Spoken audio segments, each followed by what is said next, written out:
오늘 이 아침에도 기도하는 여러분들 위해 우리 하나님의 주시는 은혜와 평강이 함께 하시기를 간절히 소망합니다. 파손 사고가 자주 일어나는 어느 해안에 작은 규모의 인명 구조대가 있었습니다.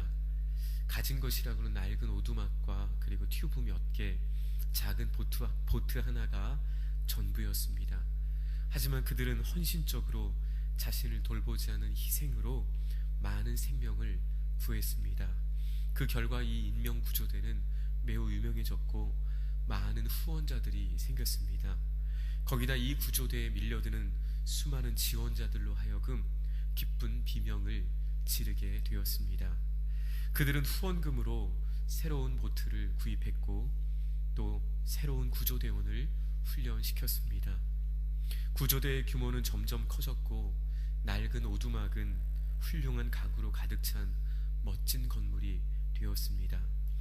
그런데 시간이 흐르면서 인명을 구조하는 일보다는 자신들이 그 멋진 건물 안에서 교제하고 즐기는 사교 장소가 되었습니다. 그러는 사이 그곳을 지나는 많은 배들은 침몰했고 많은 사람들이 죽었습니다. 정신을 차린 몇 사람들은 이래서는 안 된다라고 주장했습니다. 우리 원래의 목적으로 돌아가자라고 했습니다. 그래서 뜻 있는 사람들이 다시 인명구조대를 세워서 처음의 마음으로 열심히 봉사를 했습니다. 하지만 시간이 흐르면서 다시 인명구조대는 사교장으로 변했습니다. 그리고 그곳을 지나는 배들은 역시 침몰했고 많은 사람들은 또다시 죽어가게 되었습니다. 이 이야기는 데오도르 위델이라는 신학자가 오늘날의 교회의 모습을 비유적으로 설명한 것입니다. 이 땅의 교회가 그 본분을 잃어버리게 될 때, 이 땅의 그리스도인들이 그 사명을 잃어버리게 될 때 어떤 일이 세상 가운데 일어나는지를 보여주고 있습니다. 오늘날 많은 그리스도인들은 하나님의 은혜와 그리고 그분의 뜻을 분리시켜서 생각하는 경향이 있습니다.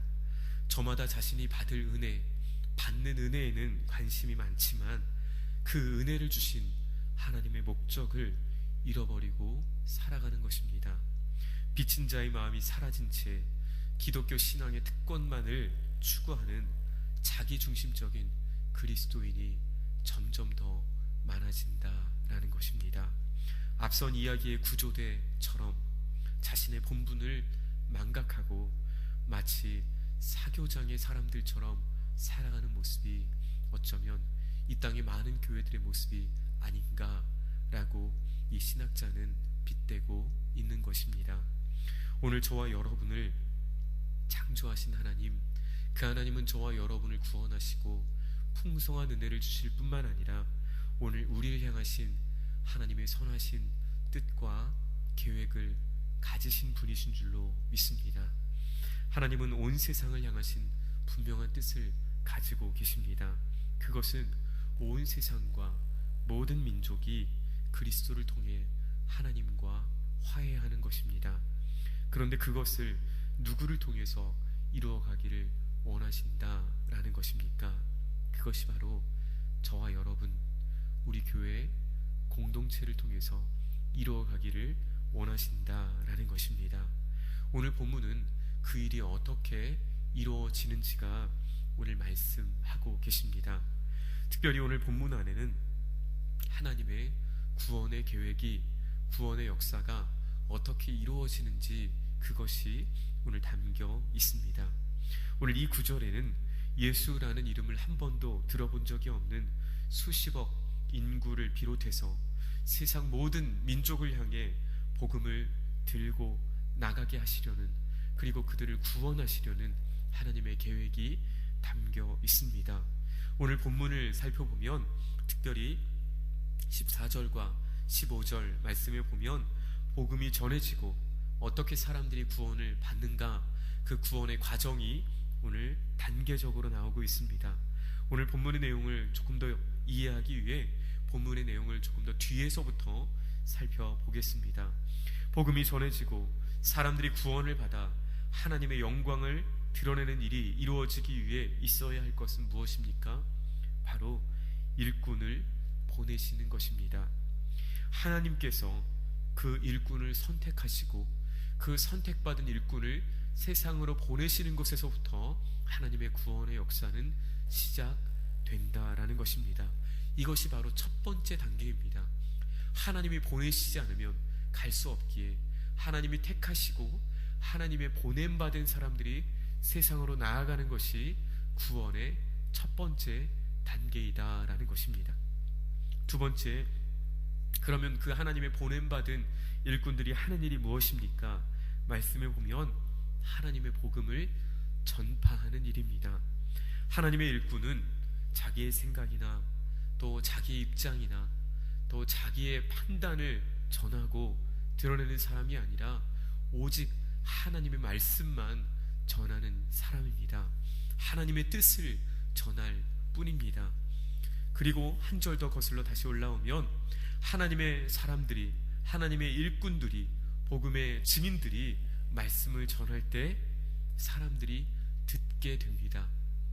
사람들의 귓가에 또 사람들의 마음에 들려졌을 때 오늘 어떠한 일이 일어납니까? 그 중에 그 메시지를 듣는 사람들 중에 믿는 사람들이, 하나님을 믿는 사람들이 생기게 되고 그 믿는 사람들 중에서 하나님의 이름을 부르는 자들이 오늘 말씀에 보면 구원을 받는다라고 성경은 증거하고 있습니다. 하나님의 계획은 하나님의 사람을 세우시고 보내시고 그들이 복음을 전하고 사람들이 들을 때 그들이 하나님의 이름을, 주의 이름을 불러 구원을 받는 그런 구조입니다. 정리해 보겠습니다.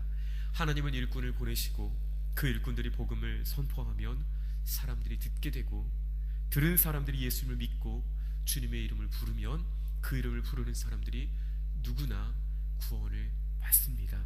이것이 하나님의 뜻이 세상에 이루어지는 과정입니다. 그런데 이 과정을 한번 점검해 보겠습니다. 주님의 이름을 진실로 부르는 사람들은 구원을 받을 수 있습니까? 없습니까? 받을 수 있습니다.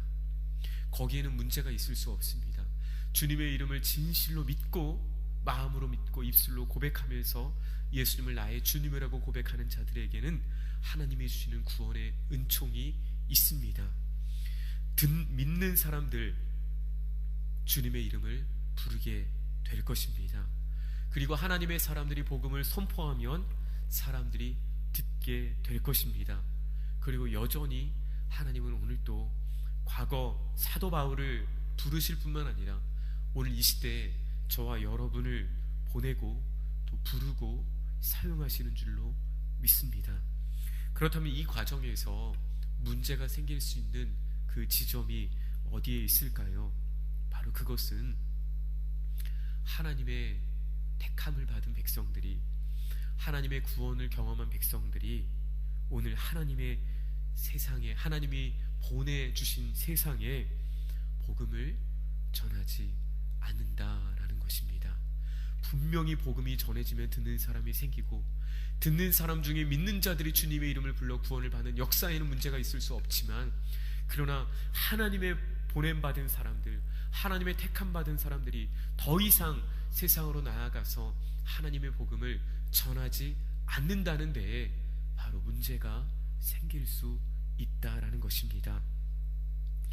오늘 하나님의 사람들, 하나님의 택함받은 사람들, 하나님의 부름받은 사람들, 구원받은 하나님의 자녀들이 오늘 모든 사람에게 복음을 전하지 않는 것, 외치지 않는 것, 바로 오늘 이 시대에 하나님의 복음이 전해지지 않는 가장 결정적인 이유라는 사실을 오늘 우리는 말씀을 통해 기억해야 할 것입니다. 왜 세상이 구원을 받을 수 없는가? 왜 세상에 구원의 역사가 일어나지 않는가? 그 이유는 너무나도 간단합니다.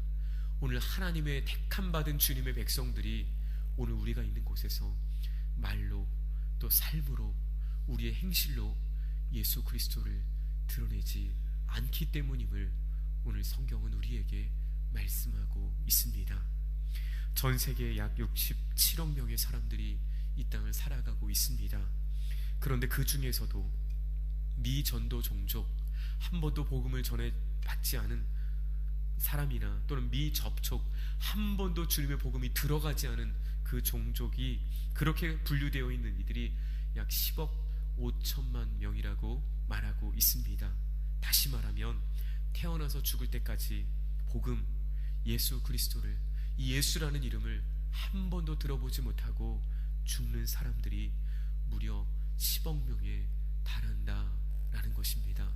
6명 중에 1명의 사람은 예수라는 이름을 아직도 들어보지 못했다라는 사실입니다.